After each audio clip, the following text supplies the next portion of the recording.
भरत कुमार ने, बाबा जी आखिर दीक्षा है क्या? दीक्षा के बिना व्यक्ति क्यों नहीं पहुंच पाता?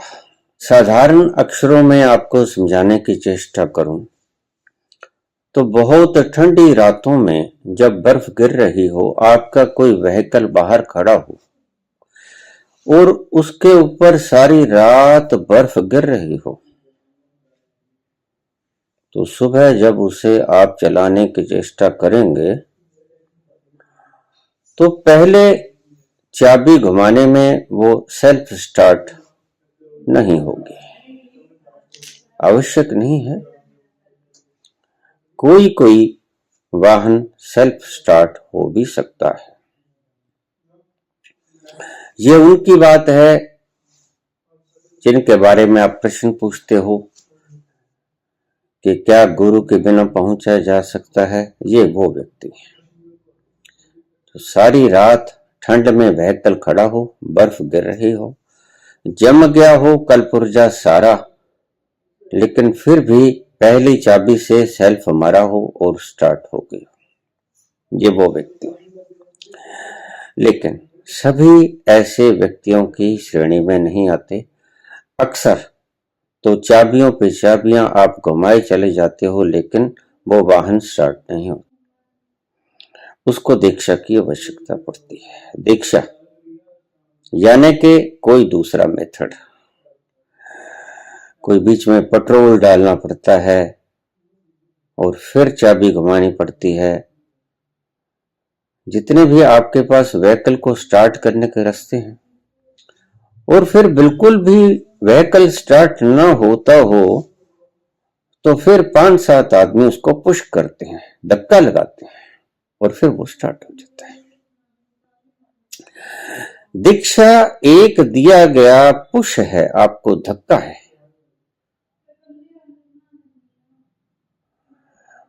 जिससे आप एक बार स्टार्ट हो जाओ, और जब आप एक बार स्टार्ट हो गए तो फिर आप नहीं रुकोगे, क्योंकि आपकी सारी मशीनरी गर्म हो जाएगी और स्वतः ही चलने लगेगी।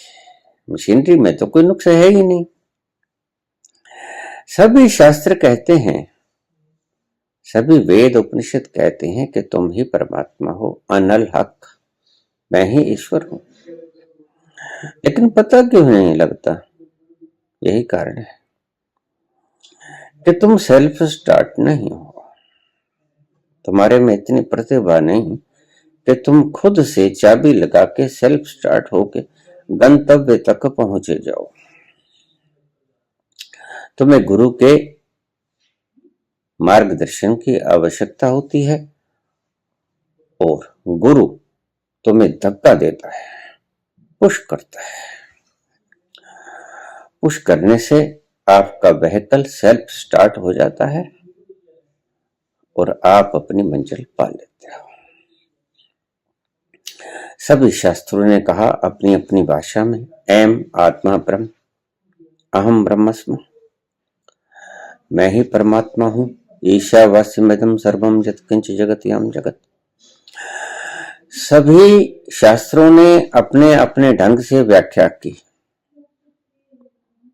लेकिन बात शुरुआत करने की है, आपको पता भी चले। ऐसा तो आप सिर्फ विश्वास ही कर सकते हैं, और वो विश्वास झूठा होगा। विश्वास झूठा क्यों होगा? क्योंकि आपने खुद अपनी आंखों से नहीं देखा,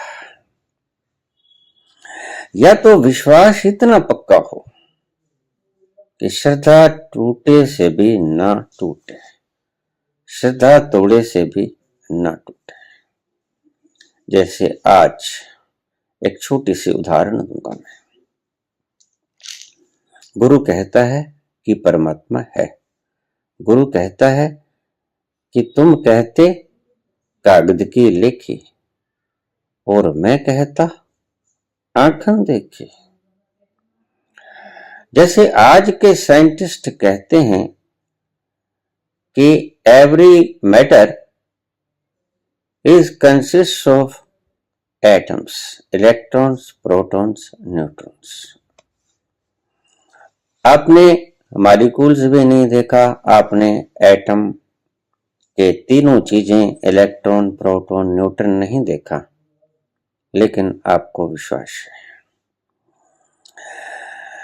शायद बहुत से व्यक्ति जो इलेक्ट्रॉन, प्रोटॉन, न्यूट्रॉन की बात करते हैं, उनमें से अधिकांश लोगों ने इन तीनों को देखा नहीं होगा, लेकिन फिर भी ऐसा आंखें मूंद कर आप विश्वास कर लेते हो कि बिल्कुल ठीक है। क्यों? क्योंकि साइंस ने जितने तजर्बे दिखाए, आज मैं बोल रहा हूं आपके सम्मुख, कैसे अविश्वास करोगे? आज व्हाट्सएप डाल देता हूं, रंग समेत सारी लिपि आप तक पहुंच जाती है, कैसे अविश्वास करोगे?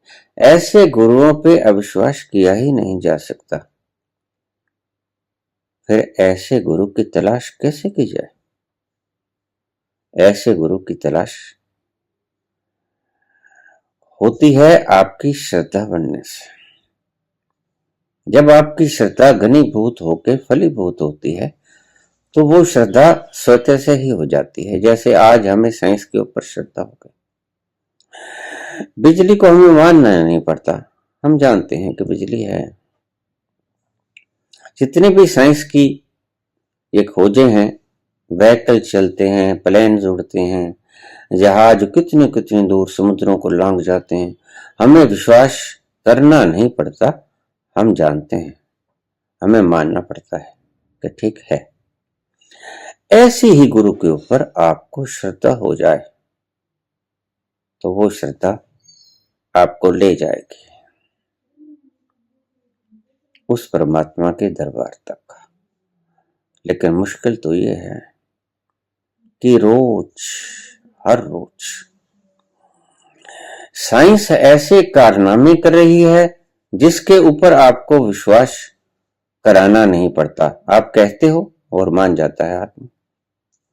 किसी वक्त लोग कहते थे कि टेलीफोन के वक्त के जब दो लोग बातें करते हैं आप उनकी फोटो भी देख सकोगे, लेकिन आज उस वक्त तो माना नहीं किसी ने, लेकिन जानते थे कि साइंस है ठीक होगी।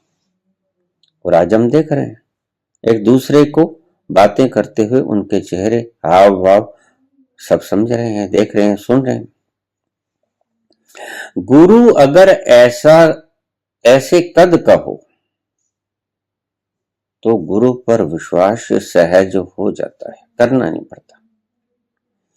अगर जाने अनजाने तुम्हारी श्रद्धा गुरु के ऊपर इतनी बन जाए जितनी आप साइंस के ऊपर आज करते हो, तो चूक मत जाना। वो श्रद्धा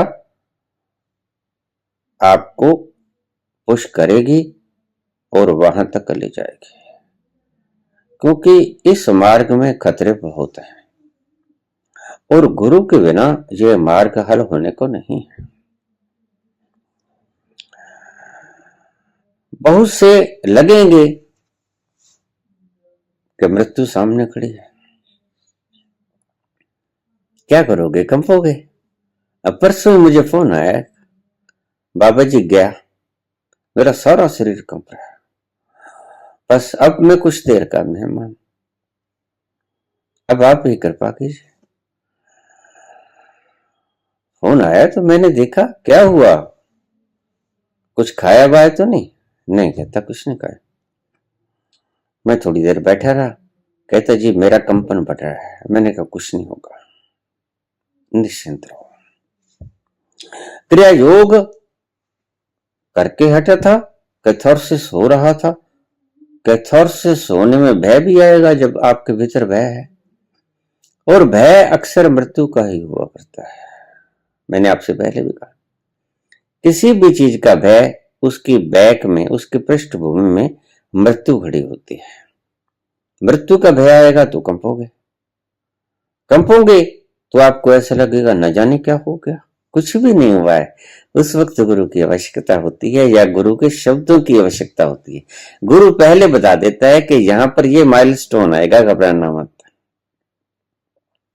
इसलिए क्रिया योग, श्वास क्रिया योग की पद्धति बदलाते वक्त मैं जो साधक है उनको बता दिया करता हूं कि जब आप आराम से बैठोगे तो आपको गुस्सा भी आ सकता है, आपका भीतर शांत भी हो सकता है, आनंद मगन हुआ भजन भी गा सकते हो, आपको भय भी लग सकता है, लेकिन घबराए मत, तो कुछ नहीं होगा। वो सिर्फ भीतर की चीजें हैं, वो धूल है जो हमने सड़क को साफ किया है और वो धूल ऊपर उठ रही है, बस इतना है। वो धूल उठेगी ऊपर और फिर निकल जाएगी आपके चेतन मन में से, आपको घबराने की आवश्यकता नहीं है। दीक्षा का कुल मतलब यह होता है, आप सेल्फ स्टार्ट नहीं, आपको गुरु धक्का देगा, आप चलेंगे, उसके बाद आप चलते ही चले जाएंगे। दीक्षा का ये मतलब है। दीक्षा से शुरुआत होगी, जब तक आपको दीक्षा नहीं मिलेगी तब तक आप शुरू नहीं होंगे। फिर कुछ लोग कह देते हैं हम तो खुद से चल पड़े, तो भाई वो सेल्फ स्टार्ट है। आपको दीक्षा की आवश्यकता ही नहीं है, आप तो बस रास्ते में कोई अड़चन आई तो पूछ लेना, क्योंकि आपके लिए अज्ञात रास्ते हैं। गुरु रोज आता जाता है, सैकड़ों बार, हजारों बार, लाखों बार आया गया, उसको सब पता है। आप पहली बार जा रहे हो, इसलिए रास्ते में कोई अड़चन आए तो पूछ लेना, लेकिन हो आप सेल्फ स्टार्ट, आपको दीक्षा की आवश्यकता नहीं। आपको मार्गदर्शन की आवश्यकता है। दीक्षा और मार्गदर्शन में बड़ा फर्क है। बहुत से व्यक्तियों को मैं कह देता हूं कि दीक्षा की क्या आवश्यकता है, तुम मार्गदर्शन के रूप में मुझे फोन करो और समस्या बताओ और मैं तुम्हें बता दूंगा कैसे कर लो। कहते दीक्षा दो, तो दीक्षा के ऊपर बाज़िद हैं, उन्हें पता नहीं है कि दीक्षा का अर्थ क्या होता है। मेरी दृष्टि में वो सेल्फ स्टार्ट हो सकते हैं, इसलिए मैं उनसे कहता हूं कि तुम्हें दीक्षा की आवश्यकता नहीं है। हाँ, अगर तुम्हें फॉर्मेलिटी, औपचारिकता निभानी हो तो तुम्हारी इच्छा है, आवश्यकता नहीं है तुम्हें, तुम चल पड़ोगे, सेल्फ स्टार्ट हो। तुम्हें धक्के नहीं लगाने पड़ेंगे कि तुम्हें स्टार्ट करना पड़े। तुम रात को, तुम्हारे इंजन जाम नहीं हुए, इतनी ठंड में तुम खड़े भी हो तो तुम्हारे कल पुर्जे वाहन के जमे नहीं है, वो सेल्फ स्टार्ट हो सकते हैं। लेकिन गुरुओं ने बहुत डरा दिया है कि दीक्षा की आवश्यकता पड़ेगी, गुरु के बिना पहुंच ही नहीं सकता। मेरी दृष्टि में वो गुरु पहुंचे नहीं जो आपको इतना डरा रहे हैं, जिनको विज्ञान का ही नहीं पता कि गुरु के बिना पहुंचा जा सकता है। जो सेल्फ स्टार्ट वाहन है, दे कैन स्टार्ट,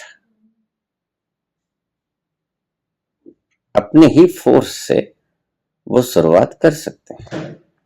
बहुत से लोग कहते हैं कि कृष्णा मूर्ति कहते हैं कि गुरु के बिना चलेगा, बिल्कुल चलेगा, लेकिन किन के लिए चलेगा, सबके लिए नहीं चलेगा। वो चीज वो भूल जाते हैं, या तो फिर जानते नहीं या भूल जाते हैं। उनको पता ही नहीं है कि दीक्षा का महत्व क्या है। जरूरी नहीं है कि सब गुरु को हर चीजों का पता हो। ये इतने पहलू हैं ईश्वर की सृष्टि में, सभी को छाना नहीं जा सकता। ईश्वर की सृष्टि इतनी विचित्र है कि इनको न कभी पूरा का पूरा बखान किया गया है और न कभी पूरे का पूरा बखान कर पाया जा सकता है, न कोई कर सकेगा। कोई व्यक्ति अगर ये कहे कि मैं सब जानता हूं, तो ये समझ लेना कि वह पक्का मूर्ख है,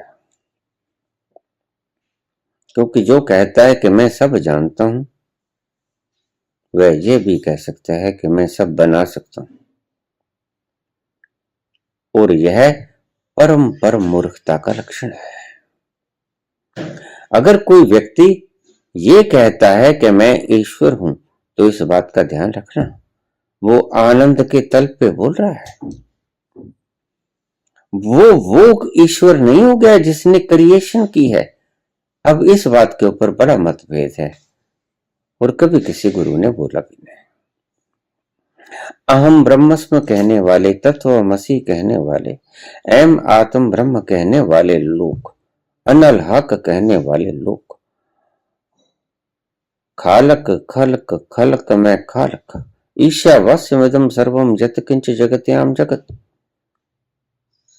ये सभी शब्द कहने वाले लोग, मैंने सभी शास्त्र फलोर लिए, लेकिन सभी इस बात का जवाब नहीं दे सके कि अगर तुम ईश्वर हो, कह रहे हो अहम ब्रह्मस्मि, तो why you cannot create, create करके दिखाओ, बनाओ सूरज, बनाओ नक्षत्र, बनाओ तारे, तो फिर उनको कोई जवाब नहीं आता, जवाब नहीं आता क्योंकि वो जानते नहीं। ईश्वर है निश्चित रूप से, लेकिन तुम्हारे अलावा जिस स्थान पे तुम पहुंचते हो, जिस समुद्र में तुम पहुंचते हो, तुम वो समुद्र की क्रिएशन नहीं कर सकते हो, तुम उस समुद्र के आनंद के भीतर डूब सकते हो। यू कैन एंजॉय दैट, तुम उसके आनंद को माप सकते हो, मान सकते हो, उसमें कलोल कर सकते हो, विचरण कर सकते हो, उसका लुत्फ उठा सकते हो। परंतु अगर आप ये कहो कि मैं उस समुद्र का क्रिएशन भी कर सकता हूं, तो आप मूर्ख हो। क्रिएशन आप नहीं कर सकते, लुत्फ आप उठा सकते हो। वो परमात्मा के बारे में तो जाना ही नहीं जा सकता। मैंने पहले भी कहा है, कुछ शास्त्रों में भी लिखा है, मैंने उदाहरण भी दी है, is not only unknown but also unknowable, वो जाना ही नहीं जा सकता। ऐसा नहीं है कि हम उसे जान नहीं सकते, नहीं, हम उसे जान भी नहीं सकते, हम उसे जानते भी नहीं हैं, और वो जाना भी नहीं जाएगा कभी। तो ये दूसरा परमात्मा आ गया, कौन सा? जो अज्ञे है। तो हमने कौन से परमात्मा में जानना है?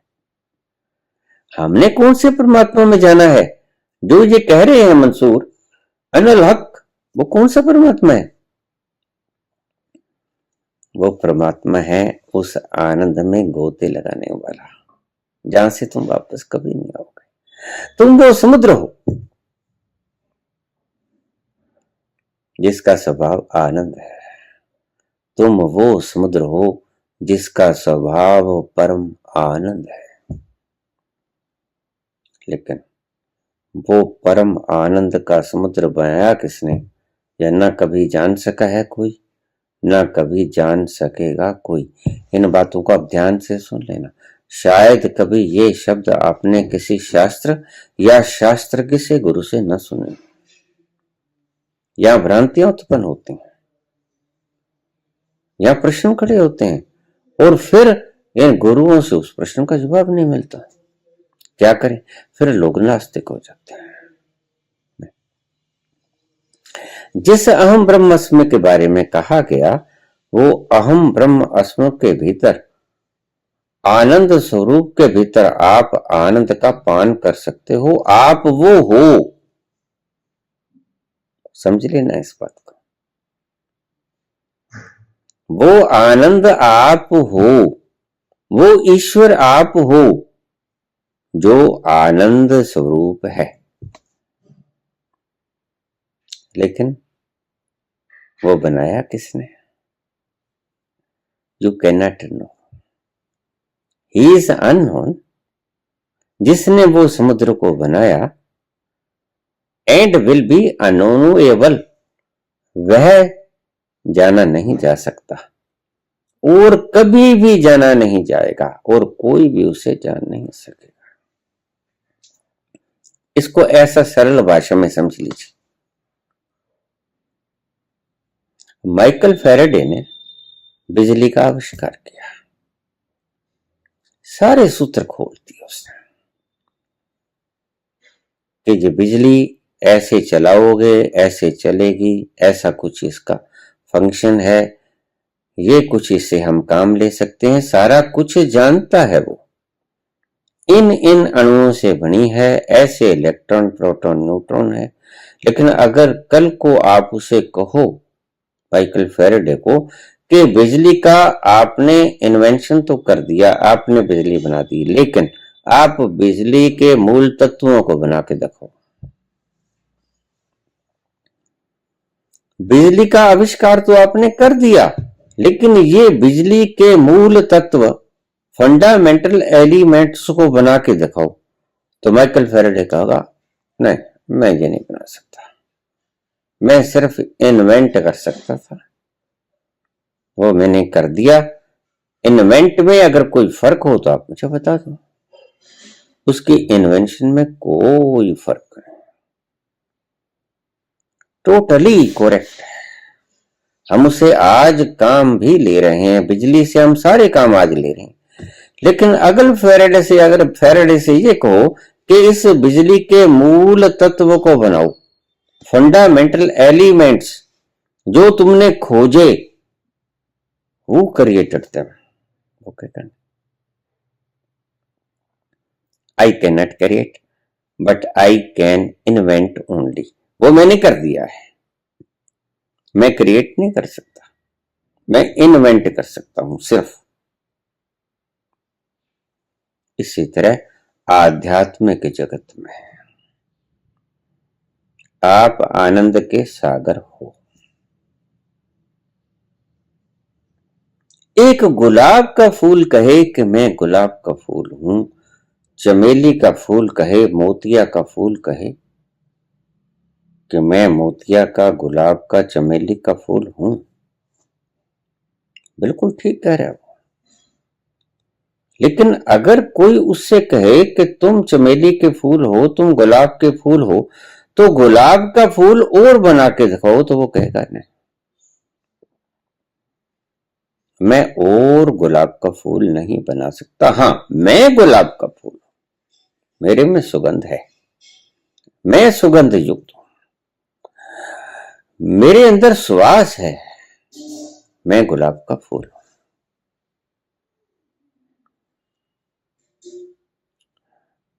आप वो समुद्र हैं, परम आनंद के समुद्र हैं। इसी भ्रम से दुनिया में लोग भ्रांति से युक्त हो गए। उस आनंद के समुद्र में जो योग्यताएं हैं, जिन चीजों का वो समुद्र बना है आनंद स्वरूप का, वह ऐसा आनंद है जिसको पी करके, जिसमें छलांग लगा करके कुछ और पाने की तमन्ना शेष नहीं रह जाती। उपनिषद में एक बहुत शानदार शब्द लिखा है, ओम पूर्णमदः पूर्णमिदं पूर्णात् पूर्णमुदच्यते पूर्णस्य पूर्णमादाय पूर्णमेवावशिष्यते। वह पूर्ण है, पूर्ण था, पूर्ण रहेगा, और उस पूर्ण में से अगर पूर्ण को निकाल भी लिया जाए तो शेष पूर्ण ही बचता है। इन शब्दों को आप इनका अर्थ न निकाल पाओगे। ये तो वो है जैसे मैं कह दूं कि मेरे पास 100 रुपया है, इस 100 रुपये को अगर मैं खर्च भी दूं तो मेरे पास 100 ही बच जाएगा, बस ऐसा है। तभी मैं कहा करता हूं कि बुद्धि से परे की चीज है परमात्मा। बुद्धि को एक तरफ हटा के फिर परमात्मा के बारे में सुना करो। इधर से 4 शब्द उठा लिए, उधर से 4 शब्द उठा लिए, उधर से 2 शब्द उठा लिए, कहीं की ईंट कहीं का रोड़ा, भानुमती ने कुनबा जोड़ा। तुमने ऐसे कुनबा जोड़ लिया, और फिर अगर कोई उस पर प्रहार करता है तो तुम रिएक्शन करते हो, तुम कहते हो कि ये तो है नहीं, तुमने देखा नहीं होता, तुमने किसी से सीखा होता है, और तुम उसको अपना मान लेते हो। बेगानी चीजों को अपने मानने का तुम्हारा स्वभाव परंपरागत है। तुमने मान लिया कि मैं शरीर हूं, धोखा खा गए। तुमने मान लिया कि ये ज्ञान मेरा है, धोखा खा गए। तुमने मान लिया कि ये ऐसा है, धोखा खा गए। अगर कोई व्यक्ति उससे उलट बोलता है तो आप उसके पीछे पड़ जाते हो कि आप गलत हो। कई बार मेरे पास फोन आ जाते हैं कि बाबा जी आपने ये कह दिया, मेरी श्रद्धा भंग हो गई। भाई हो जाने दो, अच्छा है। गलत श्रद्धा होने में नहीं चाहिए। और मेरी आपकी श्रद्धा अगर मेरे कुछ शब्द बोलने से भंग होती है तो उससे तो टूटी श्रद्धा ही अच्छी होती है। इसको टूट ही जाने दो, ये टूटी ही अच्छी। और देखिए, मैं यहां आपकी श्रद्धा बनाने के लिए नहीं आया हूं। मुझे आपकी श्रद्धा से कोई मतलब नहीं। मुझे आपकी श्रद्धा दरकिनार, मैं आपकी श्रद्धा का जरूरतमंद नहीं हूं। मैं आपको कुछ समझाने आया हूं। वो समझना चाहते हो तो समझ लो, नहीं समझना चाहते हो तो अपने घर बैठो। कुछ लोगों के कमेंट आ जाते हैं, बाबा जी हमने ये सुना, आपने ये कहा। मैंने कहा तुमने सुना ही क्यों? मैंने कब कहा तुम सुनो? कहते नहीं वो तो ठीक है, लेकिन हमने यूट्यूब खुल गया, वो सामने आ गया, हमने सुन लिया। मैंने कहा तुम ना सुनते, तुम्हें कौन कहता है? कसूर तुम्हारा। मैंने तो सार्वजनिक रूप से यूट्यूब पे डाल दिया, या तो उसको सुनो, और सुनो जो ठीक लगता है तो मान लो, नहीं ठीक लगता है तो नहीं मानो। रिएक्शन क्यों करते हो? मैंने तुम्हारे लिए बोला नहीं है। वो किसी ने सवाल पूछा है, मैंने उसके सवाल का जवाब दिया है उसको जिसने पूछा है, आपको नहीं। आपने क्यों सुना? आपने सुना तो फिर चुप हो जाओ। मैंने जवाब उसको दिया है। और साथ में अगर उन बातों से अगर तुम्हारी गुंडियां टूटती हैं, क्योंकि गुंडियां सबके करीब करीब बराबर हैं। हम उसी समाज में, वातावरण में रह रहे हैं जिनमें हम सभी, आप रहते हो, सभी हम उसमें ही रहते हैं। अगर आपने सुन लिया और आप में कोई आपकी गुंडी टूट गई तो शुभ है, भार हल्का हो जाएगा। अगर नहीं गुंडी टूटी तो चुप कर जाओ। तुम्हारी जो गुंडियां हैं किसी और से पूछ लो, शायद मैं इसके लिए ना बना हूं, कोई और तुम्हारी गुंडी को तोड़े। तो दीक्षा क्या है? दीक्षा है गुरु तुम्हारे उस व्हीकल को जो स्टार्ट नहीं हो रहा है, जो जाम हो गया है, रात भर खड़े खड़े उसके ऊपर बर्फ पड़ती रही, कल पुर्जे उसके जाम हो गए, सेल्फ स्टार्ट नहीं है। उसको गुरु धक्का देना पड़ता है आपको स्टार्ट करने के लिए, और आप एक बार स्टार्ट हुए उसके बाद आप चलने लग जाओगे। हाँ, जरूरत तो उसके बाद भी पड़ेगी। रास्ते टेढ़े मेढ़े हैं, पथरीले हैं, कंटकीले हैं, रास्ते अनजान हैं, अज्ञात राहें हैं। आपको कुछ पता नहीं, पहली बार चल रहे हो आप, इसलिए गुरु की जरूरत पग पग पर पड़ेगी। और आपको पूछना पड़ेगा कि गुरुजी अब ऐसे कैसे, ये तो बंद गली आ गई, अब क्या करूं? तो गुरु बताएगा कि इस रास्ते से गुजर जाओ, यह रास्ता है। गुरु की जरूरत तो जब तक नहीं पहुंचते, और जब वो पहुंच जाओगे तब गुरु की जरूरत समाप्त हो जाएगी। फिर कबीर आखिर में बोलते हैं, गुरु के साथ साथ सारा सफर तय करते हैं। और आखिर में बोलते हैं, गुरु गोविंद दोनों खड़े काके लागू पाए, बलिहारी गुरु आपने जिन गोविंदियों में लाए। लाख दुर्गम स्थितियों के बावजूद मेरे गुरु ने मुझे गोविंद से मिला दिया। कितनी बार नहीं अटके, कितनी बार नहीं घबराए, कितनी बार पसीना नहीं आया, कितनी बार तुम थर्राए नहीं, कितनी बार तुम कपे नहीं, कितनी बार मृत्यु को भय ने तुम्हें डराया नहीं। बहुत बार बार बार बार बार आपको गुरु की आवश्यकता पड़ेगी। देखिए, पहली क्लास में होते हो तो गुरु पढ़ाता है, दूसरी क्लास के गुरु की आवश्यकता पड़ती है, फिर तीसरी, फिर चौथी। ऐसे ही कॉन्शियसनेस लेवल के ऊपर भी आपको गुरु की आवश्यकता हर क्लास में पड़ती है, जब तक कि आप अपना सफर पूर्ण रूप से तय न कर। जैसे आपको साधारण एजुकेशन के लिए पाठशाला या स्कूल में हर एक क्लास में अलग अलग गुरु की जरूरत पड़ती है, वैसे ही आध्यात्मिक जगत में अलग अलग लेवल पर आपको गुरु की आवश्यकता पड़ती है। एक छोटी सी कहानी मैं कहा करता हूं,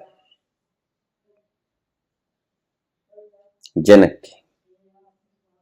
गुरु को जो पता था, जैसे चौथी का गुरु है, चौथी क्लास तक जानता है, तब गुरु बड़े ईमानदार होते थे। आज गुरु ईमानदार नहीं है। गुरु कहते हैं मैं सब कुछ जानता हूं, किसी और के पास जाने की जरूरत नहीं, और जानते मानते कुछ नहीं होते। आगे गुरु बड़े ईमानदार थे। अगर चौथी क्लास का गुरु है तो वो कहता भाई मुझे इतना ही आता था, इसके बाद मुझे कुछ नहीं आता, तुम किसी और गुरु के पास चले जाओ। स्पष्ट। तो गुरु को जितना आता था बता दिया, वो कहता आगे, कहता आगे आप राजा जनक के पास जाओ। राजा जनक के पास जाए, राजा जनक के पास चले गए। देखा सांझ का वेला था, शराब ढल रही थी, नर्तकियां नाच रही थी। घबराया, वो तो ब्रह्मचारी था, एक लंगोटी उसके पास। उसने कहा ये कैसा गुरु ने मजाक कर दिया, ये तो गलत हो गया सारा कुछ, ये तो मुझे भी डूबेगा, खुद ही डूबा हुआ है, मुझे क्या तैरा देगा।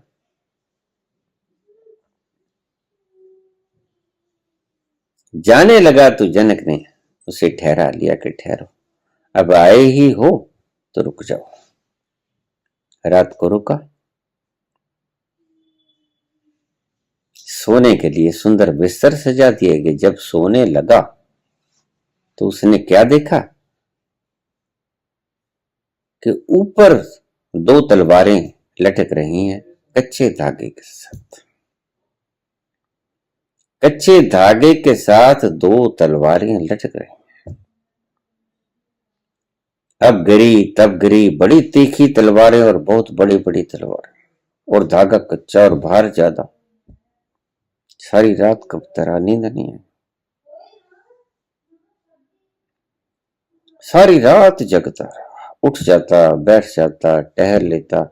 अब गिरी तब गिरी, पता नहीं कब गिरी। सारी रात बीत गई। सुबह 5 बजे जनक ने दरवाजा खोला, भीतर आए, उस भिक्षुक से पूछा कि रात नींद ठीक आ गए थे। भिक्षुक बोला प्रभु नींद क्या ठीक आ गई, बाकी तो सब ठीक, अच्छा खाना दिया, अच्छा सोने के लिए बिस्तर था, सब कुछ ठीक था, लेकिन ये जो दो तलवारें ऊपर टांग दी गई कच्चे धागे के साथ, इतनी तीखी तलवारें, इन्होंने रात को मुझे सोने नहीं दिया। तो जनक बोले बस ऐसे ही मैं जीता हूं। तुम्हारा दिल थर्राया, तुम्हारे दिमाग ने शंका उत्पन्न की कि ये शराब ढालने वाला, ये नर्तकियों के नर्तक देखने वाला कैसे सिद्ध हो सकता है। सब कुछ होते हुए भी मुझे मृत्यु की कच्चे धागे के साथ बंधी हुई तलवार, लटकती हुई तलवार सिर के ऊपर बराबर लगातार 24 घंटे दिखाई पड़ती रहती है। भला ऐसे में मैं जश्न मना सकूंगा? तुम रात को सो पाए? नहीं, मैं नहीं सो पाया। क्यों नहीं सो पाए? बस अब गिरी तब गिरी, कोई पता नहीं। तो मृत्यु का भी तो ऐसा है, अब आई तब आई, आपको भरोसा है? अगला क्षण आई आई न आए, कौन जानता है।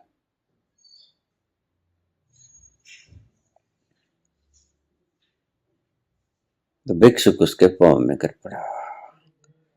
मैंने बाहर का दृश्य देख लिया था, आपके मन की दशा को मैं न देख पाया, मुझे क्षमा कर दीजिए।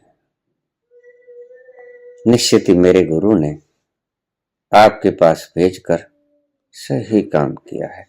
आप वास्तव में मुझे सही गहरा ज्ञान दे पाओगे। मैं आपको गुरु धारण करता हूं, आप मुझे अगली शिक्षा दीजिए।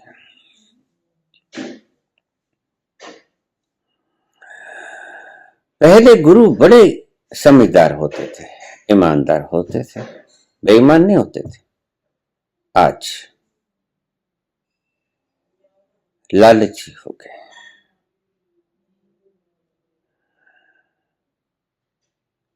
आपको कोर्स कराते हैं आध्यात्मिकता के। कोरोना में 50% लेस भी करते हैं। लोभी गुरु लालची चेला दोनों नरक में ठेलम ठेलम। आप वो 50% लेस के कारण लालच खा जाते हो। तो गुरु लालची होता ही है, वो कहता है जो 50% आएगा वो भी मुफ्त का ले लो इस। ऐसे लोग आपको आध्यात्मिकता नहीं सिखा पाएंगे। ऐसे लोगों के पास जाना भी अपराध है। मुद्राएं सिखा देंगे, आसन सिखा देंगे, क्रियाएं सिखा देंगे, प्राणायाम सिखा देंगे, लेकिन आध्यात्मिकता ये मुद्राओं में तो नहीं आती। मुद्राओं से बिना भी आध्यात्मिकता मिलती है। कौन सी मुद्रा की बुद्ध ने, कौन सी मुद्रा की महावीर ने, कौन सी मुद्रा की मीरा ने, कबीर ने, नानक ने, जितने संत हुए, चैतन्य ने नाचे, और तो कोई मुद्रा नहीं थी। और नाचे भी पहुंचने के बाद इतनी खुशी आई कि नाचने को मन किया, नाचे।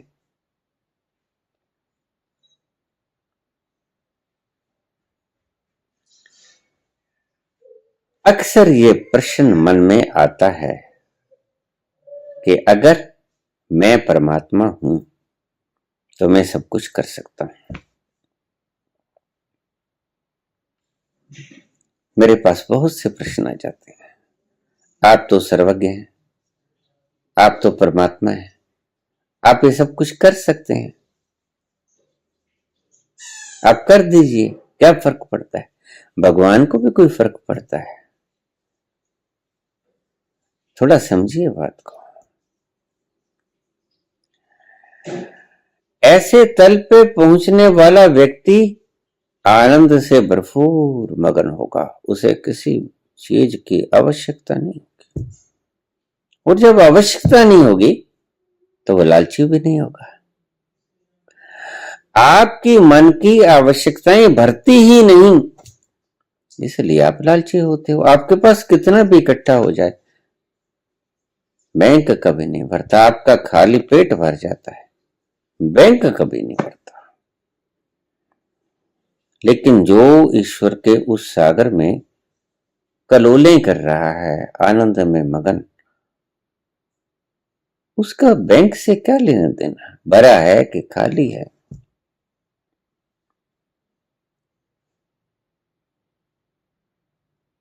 ईसा मसीह किसी सड़क के किनारे पे खड़े हुए परमात्मा से कह रहे थे, हे परमात्मा दोपहर का भोजन दे दे। पास से ही एक व्यक्ति गुजरा, कहता यीशु आज दोपहर का ही खाना क्यों, तुम उसके प्रिय पुत्र हो। फिर क्या करूं? 50 साल के लिए मांग लो। 50 साल का खाना दाना रिहाइश कपड़ा सब जरूरतें मांगो।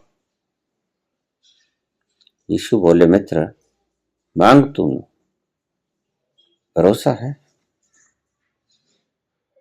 अगले पल का भरोसा है, और फिर 50 साल का क्यों मांगू? सिर्फ आप मांगते हो तो, अगर आपको भरोसा नहीं होता। वो मेरा बाप है, मैं उसका प्रिय पुत्र हूं, उसके पास कोई कमी नहीं, कभी खत्म नहीं होगा। जब भूख लगेगी मांग लूंगा। बच्चे को जब भूख लगती है तो रो पड़ता है। रोने का अर्थ भूख लगी, जरूरत है, मां आके उसको दूध पिला देती है। ना तो जीवन का भरोसा, कब लुढ़क जाओगे, और ना इतना भरोसा कि 50 साल जीवित रहोगे। इतना भरोसा है कि जब जरूरत पड़ी तब वो उससे मांग लूंगा, और वो मेरा प्रिय पिता है, उसके पास कोई कमी नहीं, वो दे देगा, मेरी जरूरतों को पूरी करेगा। ये श्रद्धा है। श्रद्धा का अपनी उच्चतम सीमा में पहुंच जाना ही ज्ञान है। तो अगर कभी तुम्हें श्रद्धा बन जाए किसी पर, उसे टूटने का कोशिश मत करना, बनी रहे जहां भी बनी। श्रद्धा बनेगी, गुरु दीक्षा देगा, उसके बाद तुम चलोगे, गुरु रास्ता बताएगा, तुम अटकोगे, गुरु तुम्हें रास्ते बताएगा, तुम चलोगे, तुम सही पाओगे। और जब तुम सही पाओगे, जैसे जैसे तुम अपनी यात्राओं को पूरी करोगे, तैसे तैसे तुम्हारी श्रद्धा बढ़ती जाएगी, और श्रद्धा बढ़ती जाएगी तो तुम्हारे भीतर आनंद बढ़ता जाएगा, घनीभूत होता जाएगा। एक वक्त ऐसा आएगा जब तुम्हें बहुत सख्त जरूरत पड़ेगी, बिल्कुल एट द लास्ट मोमेंट, वहां डरोगे तुम, वहां गुरु की परम आवश्यकता पड़ती है, जहां तुमने आखिरी जंप लेना होता है। वहां जंप दिला देगा गुरु। गुरु तुम्हें करज देगा कि घबराओ मत, मेरे सामने भी यह स्थिति आई थी, मरोगे नहीं, मैं जिम्मेवार हूं। देखो मेरे सामने स्थिति आई, मैं तुम्हारे सामने जीवित खड़ा हूं। वो तुम्हें इतना कर्ज देगा कि तुम कूद ही जाओगे, तुम्हें वापस नहीं मुड़ने देगा वो। हाँ, अगर तुम बिना गुरु के चले तो संभव है कि तुम वापस मुड़ जाओ, क्योंकि वह भीषण से भीषण वक्त है तुम्हारे भीतर कर्ज का, और शायद तुम्हारे पास इतना कर्ज तुम ना जुटा पाओ, बाहर से कर्ज की आवश्यकता पड़ेगी। क्षीण संकल्प वालों को तो आवश्यकता पड़ेगी ही पड़ेगी। तो गुरु कहेगा कूद जाओ। गुरु तुम्हें इतना प्रेरित करेगा, ऐसे ऐसे शब्दों का प्रयोग करेगा कि तुम्हें कूदना ही पड़ेगा। और जब तुम कूद जाओगे तो पाओगे कि वो समुद्र है, समुद्र का आनंद तुम पियोगे। समुद्र तुम हो। यहां एक प्रश्न जो मैं उठा रहा हूं, खुद मैं उठा रहा हूं प्रश्न, ये पूछा नहीं किसी ने, ये प्रश्न मैंने खुद उठाया है, ताकि कभी तुम्हारे बीच मन में यह प्रश्न आए तो तुम्हें जवाब पहले ही दे दूं। तुम कहोगे कि यह समुद्र तो हूं मैं, लेकिन इस समुद्र को बनाया किसने? वो ही जो नास्तिक सवाल करता है। नास्तिक कहते हैं प्रकृति परमात्मा ने बनाई, फिर परमात्मा को किसने बनाया? इस प्रश्न का मैं जवाब दे रहा हूं कि इस आनंद स्वरूप सागर को किसने बनाया? इसको किसी ने नहीं बनाया। बाबा नानक ने समाधि के फौरन बाद जो शब्द बोले थे, एक ओंकार सतनाम करता पुरख निरभो निर्वैर अकाल मूरत अजूनी सैपम। उन्होंने भी यही जवाब दिया कि उसको किसी ने पैदा नहीं किया, वो अपने ही प्रकाश से प्रकाशित है, वो खुद ही पैदा हुआ है, उसने अपनी क्रिएशन खुद ही की है।